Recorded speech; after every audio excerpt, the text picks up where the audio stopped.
monsieur. Qu'est-ce que je vous sers, monsieur, dame? Un café, un lait frais, s'il vous plaît. Ça marche.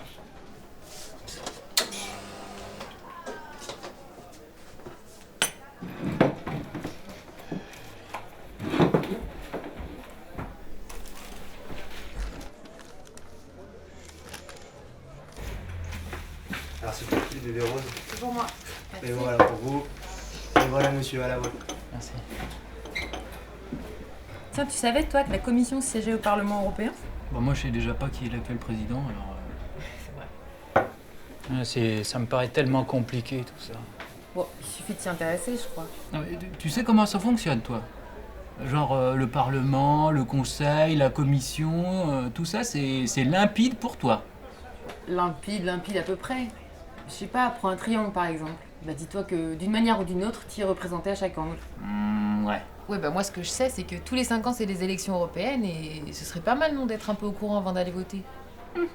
Excusez-moi, j'ai entendu un petit peu votre conversation. Entre nous, c'est pas si compliqué que ça. Hein. C'est quoi, vous êtes perdu entre le Parlement, la Commission, les conseils? Non, ça va, mais ce qui m'intéresse, c'est ce que je dois faire pour donner mon avis.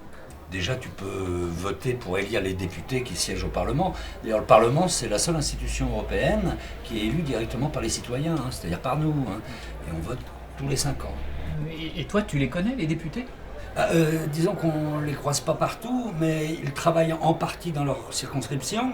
Ensuite, ils vont travailler aussi à Bruxelles avec d'autres eurodéputés pour préparer les dossiers. Et ensuite, ils vont à Strasbourg au Parlement pour voter les lois. Mais c'est bien la commission, non, qui les propose. C'est tout à fait exact, mais les députés peuvent intervenir aussi pour inciter la Commission à proposer certaines lois. Et qui décide alors? Qui adopte les lois au final? Je vous fais un petit schéma. Alors on a d'abord le Conseil européen. Le Conseil européen, lui, il est composé des chefs d'État et des chefs de gouvernement de tous les pays de l'Union européenne. D'accord? C'est lui qui définit en fait les grandes lignes de la politique européenne. Attention, à côté du Conseil européen, on a un autre conseil. Il y en a deux alors? Absolument, c'est le Conseil de l'Union. Lui, il est composé des ministres des pays de l'Union européenne. D'accord? Ces deux institutions représentent en fait les États. Ici, on a également la Commission européenne.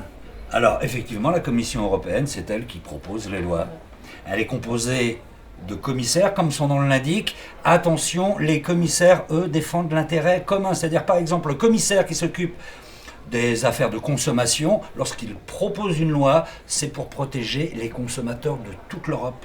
Ok? Et enfin, on a le Parlement.